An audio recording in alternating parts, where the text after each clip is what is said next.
Assalamualaikum warahmatullahi wabarakatuh. Nama saya Nur Aziza, NIM E 2019-1080 dari Perbankan Syariah 2 semester 4. Di sini saya akan menanggapi materi yang sudah dijelaskan oleh Bapak Dr. Abdul Wadud Nafis LCMEI, materi tentang ekonomi tertutup tanpa kebijakan pemerintah atau ekonomi dua sektor. Ekonomi sendiri terbagi menjadi beberapa sektor. Yang pertama ada ekonomi dua sektor. Ekonomi dua sektor atau ekonomi tertutup tanpa kebijakan pemerintah. Kemudian ada ekonomi tiga sektor. Ekonomi tiga sektor atau ekonomi tertutup dengan kebijakan pemerintah, dan ekonomi empat sektor atau ekonomi terbuka.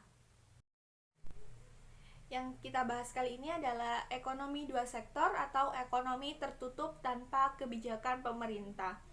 Ekonomi dua sektor adalah perekonomian yang terdiri dari rumah tangga dan perusahaan, yang merupakan bentuk paling sederhana dari analisis makroekonomi mengenai penentuan suatu kegiatan ekonomi yang berada di suatu negara.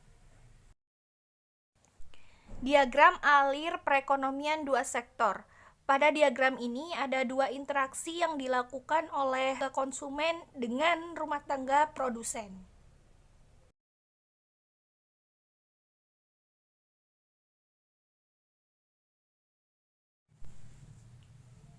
Aliran pendapatan dalam perekonomian dua sektor. Yang pertama ada sektor perusahaan menggunakan faktor-faktor produksi yang dimiliki oleh rumah tangga.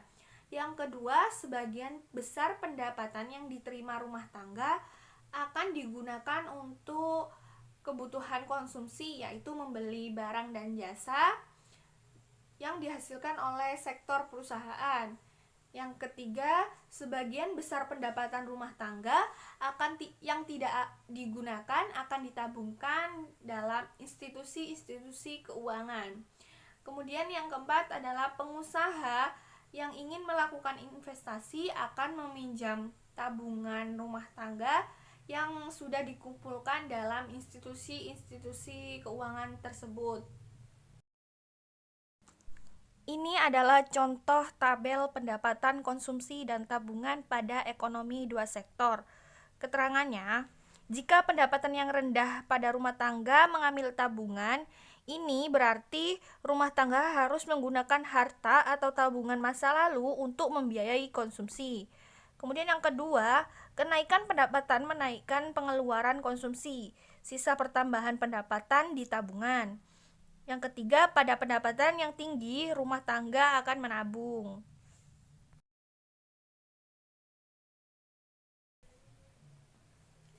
Dalam ekonomi dua sektor terbagi menjadi beberapa kecondongan. Yang pertama, kecondongan mengkonsumsi.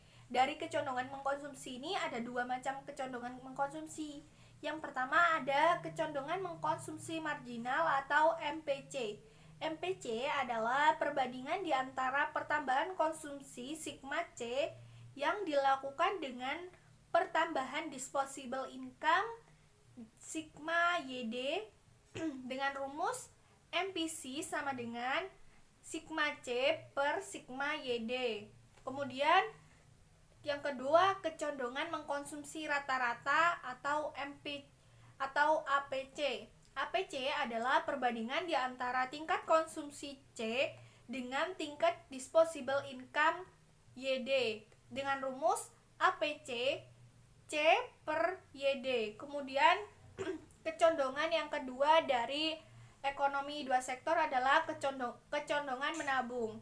Yang pertama ada kecondongan menabung marginal atau MPS, merupakan perbandingan di antara pertambahan tabungan sigma S dengan pertambahan disposable income atau sigma YD dengan rumus MPS sama dengan sigma S per sigma YD. Kemudian ada kecondongan menabung rata-rata, menunjukkan perbandingan di antara tabungan S dengan pendapatan disposable YD dengan rumus APS sama dengan S per YD.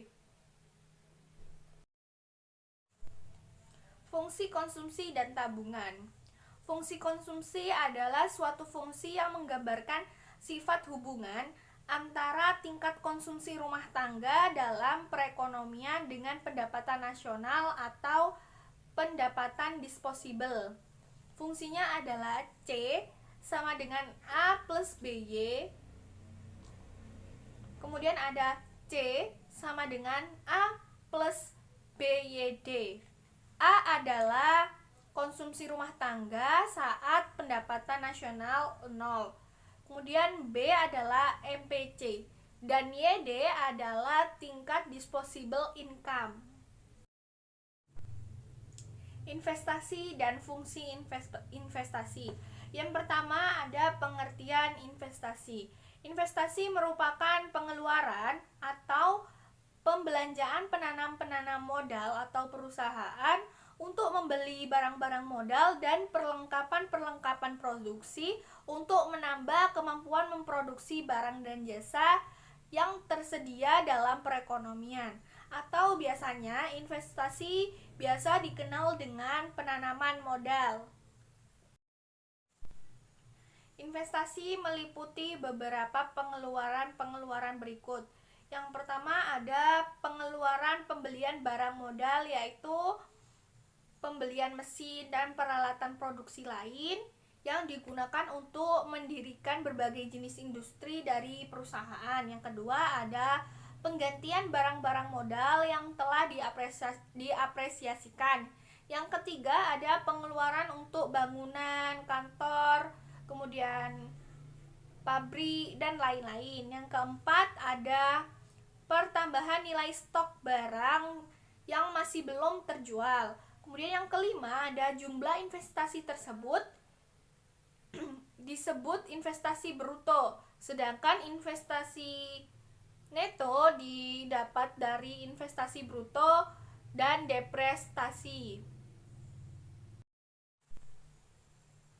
Faktor penentu investasi. Yang pertama ada tingkat keuntungan yang diramalkan akan diperoleh. Kemudian yang kedua ada suku bunga.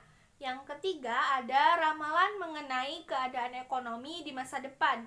Yang keempat ada keuntungan teknologi. Yang kelima ada tingkat pendapatan nasional dan perubahannya. Yang keenam ada keuntungan yang diperoleh perusahaan-perusahaan. Fungsi investasi. Fungsi investasi menunjukkan bahwa adanya hubungan antara tingkat investasi dan pendapatan nasional. Yang pertama ada fungsi investasi otonomi. Fungsi investasi otonomi adalah investasi yang besarnya tetap atau jenis investasi yang tidak terpengaruh oleh pendapatan nasional. Kemudian yang kedua ada investasi terpengaruh, merupakan fungsi investasi yang besarnya dipengaruhi oleh pendapatan nasional. Contohnya, semakin besar pendapatan nasional, maka semakin besar pula investasinya. Keseimbangan perekonomian negara dapat tercapai apabila yang pertama, ketika pendapatan nasional sama dengan konsumsi dan investasi atau dengan rumus Y sama dengan C plus I. Kemudian yang kedua ada investasi sama dengan tabungan dengan rumus I sama dengan S. Sekian tanggapan dari saya. Wassalamualaikum warahmatullahi wabarakatuh.